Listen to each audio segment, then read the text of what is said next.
Vamos a leer la palabra de Dios hoy. En 2 Timoteo, capítulo 4, versículo 1, dice, Pablo dice a Timoteo, te encarezco delante de Dios y del Señor Jesucristo, que juzgará a los vivos y a los muertos en su manifestación y en su reino, que prediques la palabra, que instes a tiempo y fuera de tiempo, redarguye, reprende, exhorta con toda paciencia y doctrina, dice 2 Timoteo 4, 1 y 2.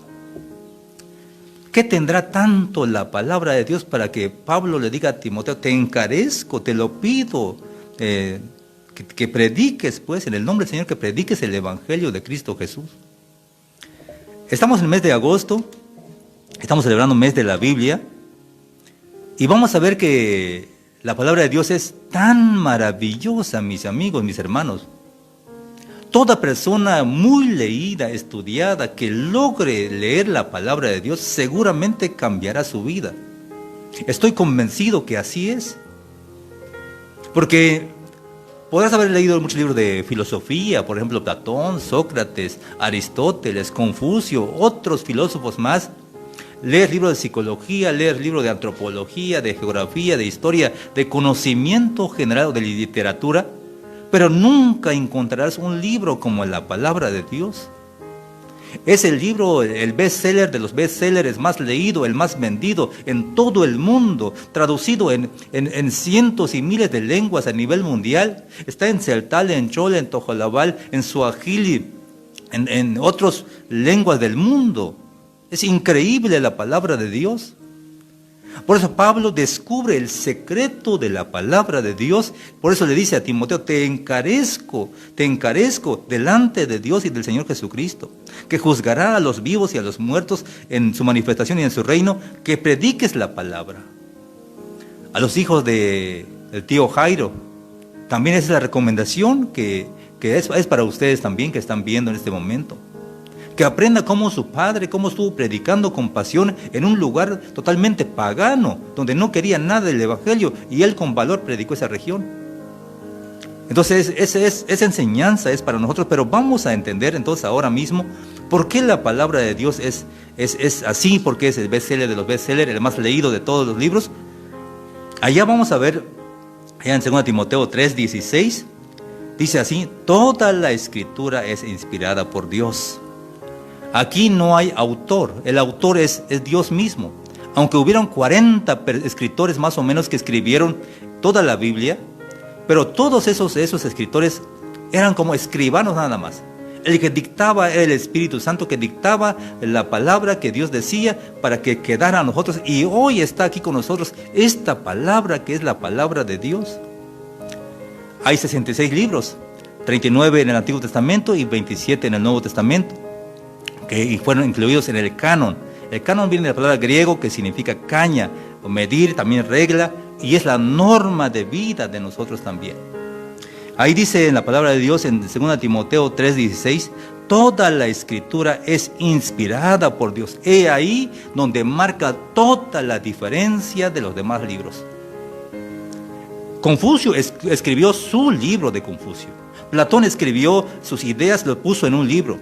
Todos los autores plasmaron sus ideas, pero estos hombres fueron nada más escribanos, y el que dictó, el que inspiró, el que le puso en su cabeza al hombre para que él diga, escribe, como dijeron a Juan, escribe lo que estás viendo, escribe. Pero no fue Juan, fue nada más un escritor, un escribano, pero el que dictó esa palabra es Dios mismo, el Espíritu de Dios. Toda la escritura es inspirada por Dios y útil para enseñar, para redarguir, para corregir, para instruir en justicia, útil para todo, a fin de que el hombre de Dios sea perfecto, enteramente preparado para toda buena obra. He ahí lo maravilloso de Dios. Pero mis amigos, mis hermanos, el que tengas la Biblia en tu casa no tiene mucho sentido. No te ayuda en gran parte. Hay mucha gente que han usado la Biblia como un amuleto. La otra vez iba yo con una persona, un chofer, y llevaba la Biblia, una Biblia pequeña, abierto en su taxi. Y le pregunté por qué hacía eso. Y me dijo, es para que nos cuide. En serio, la Biblia no nos cuida. No es la Biblia que nos cuida. De hecho, la Biblia puedes tenerlo en tu casa, ahí en tu biblioteca. No te va a servir para nada. Tienes que leerla, tienes que estudiarla, tienes que analizar y sobre todo creer lo que está diciendo ahí. Me acuerdo muy bien cuando yo era muy chamaquito. Me gustaba mucho el entrenamiento de karate. Y yo me compré un libro de karate, los pasos de cómo entrenar y decía ahí que hay que hacer y todo. Y llevaba mi libro siempre en el brazo y presumía a los niños que yo pues sabía karate. Un día unos niños, ¿sabes karate? Me dijo, claro que sí. Y me empezaron a pegar y me dejaron tirado ahí. Y no que sabes karate. Bueno, sí tengo el libro, pero la verdad no lo practico. Lo mismo pasa con la Biblia. Hay mucha gente que puede tener la Biblia en su casa, pero no la lee, la tiene ahí tirada. No funciona para nada. O hay gente también que lee la Biblia, que sabe muchos versículos, pero no practica lo que dice la Biblia. Solo son oidores, pero no hacedores de la palabra, como dice en Santiago 1:20.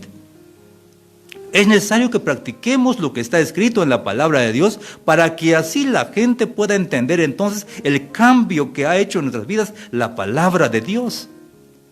Charles Spurgeon decía, prediquen la palabra de Dios, prediquen mucho, solo hablen cuando sea necesario, decía Charles Spurgeon, un gran predicador. Eso quiere decir entonces que la predicación no tiene que ser hablada. A veces se refleja más en nuestras acciones, en la forma de cómo actuamos. Porque la palabra de Dios dice, es útil para enseñarnos, para redarguirnos, para corregirnos, para instruir en justicia. Dice, al fin de que el hombre de Dios sea perfecto, enteramente preparado para toda buena obra. Cuando tú ya entendiste el mensaje de Cristo, lo que quiere que tú hagas, entonces empiezas a trabajar, pero no por ti, sino porque es el Espíritu a través de la palabra de Dios, te dice, oye, estás mal lo que estás haciendo. La palabra de Dios es maravillosa en ese asunto. Ahí en Hebreos 4:12 vamos a ver que la palabra de Dios también es viva. Eso es lo que sorprende realmente. Hebreos 4:12. Dice así en Hebreos 4:12, porque la palabra de Dios es viva y eficaz y más cortante que toda espada de dos filos y penetra hasta partir el alma y el espíritu, las coyunturas y los tuétanos y discierne los pensamientos y las intenciones del corazón. La Biblia es el arma más grande que pudo haberse creado. Ningún arma creada en este mundo te puede tocar tu alma. Un balazo te puede matar, pero nunca tocará tu alma. En cambio, la palabra de Dios llega hasta lo profundo del corazón y del alma y te quiebra. Yo nunca he llorado delante de un mensaje de filosofía.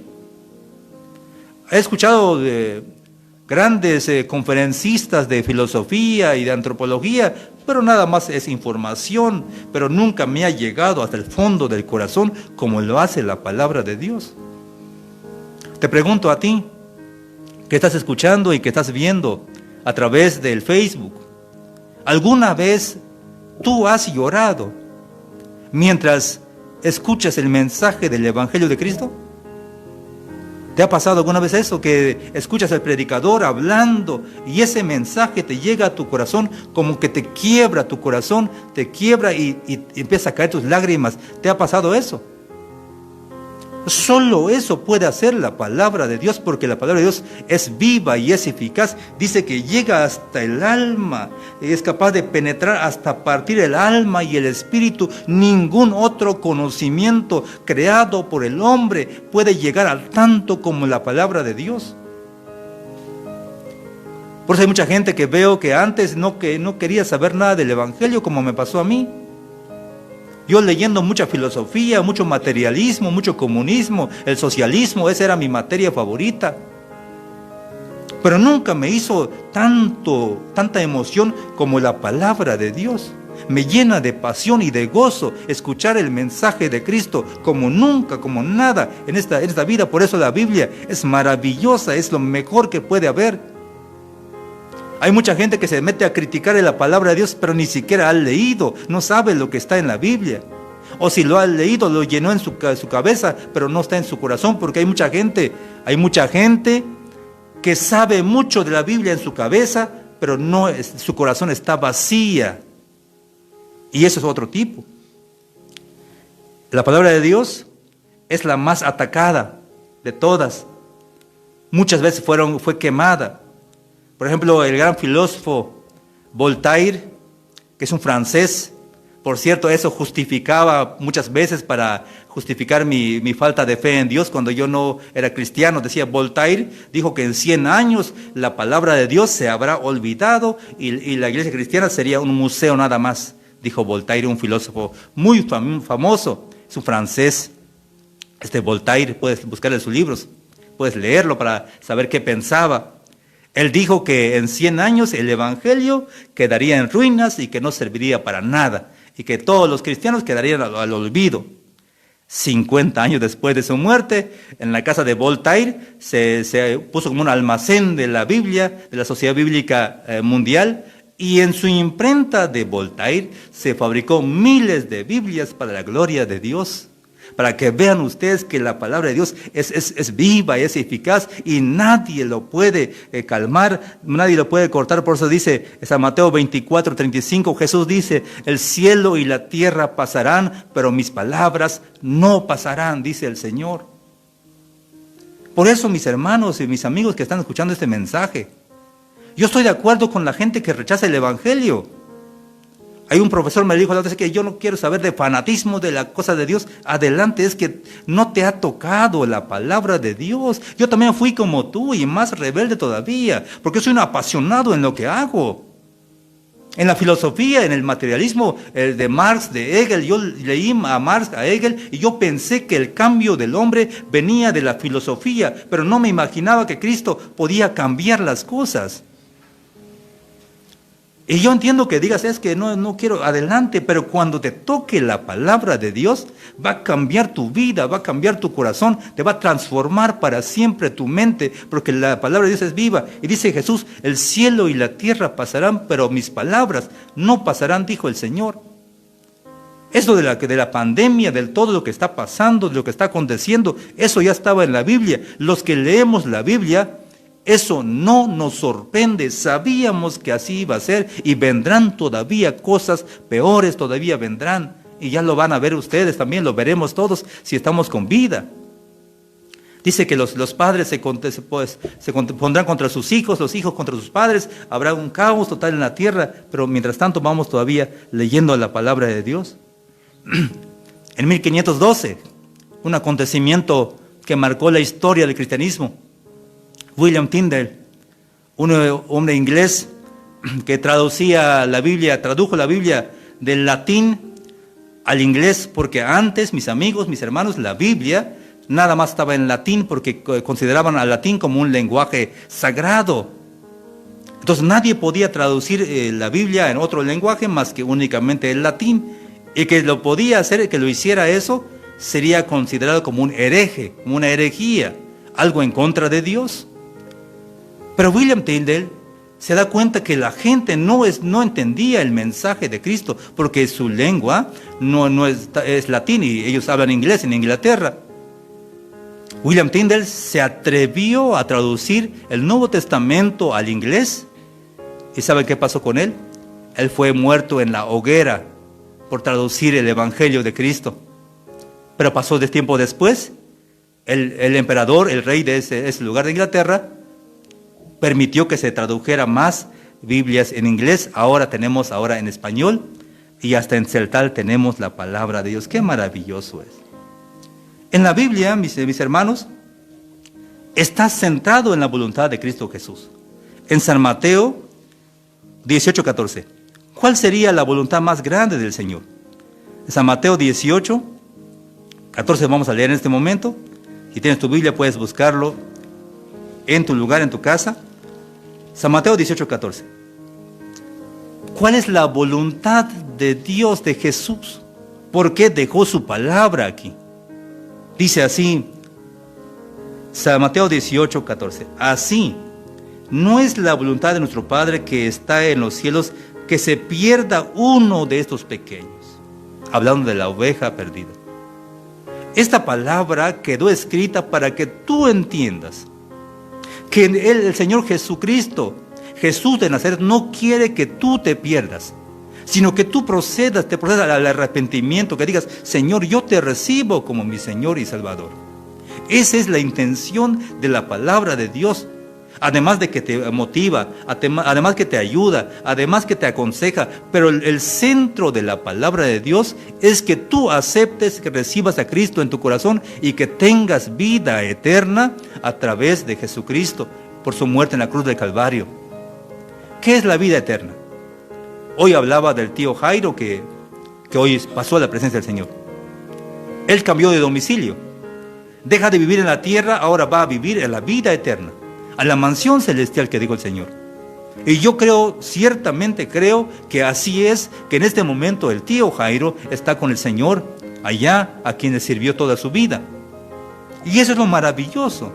Eso es lo que nos lleva. De ningún lugar, de ningún otro libro puedes encontrar algo así, una promesa así, que después de que tú mueras, después de que tú dejes de latir tu corazón, en ese momento irás con el Señor Jesús. Y la gente puede decir que Dios lo tenga en su santa gloria, porque sí está en la santa gloria de Dios. Mis amigos, mis hermanos, esta Biblia que está aquí es para que tú puedas leerla y puedas entender que hay vida eterna en Cristo Jesús y que hay perdón de los pecados. Cualquier pecado que hayas cometido, por muy vergonzosa que sea el pecado que cometiste, pero si tú vienes a Dios y le pides perdón, Él te perdona. Y cuando deja de latir tu corazón, te irás con Él a la vida eterna.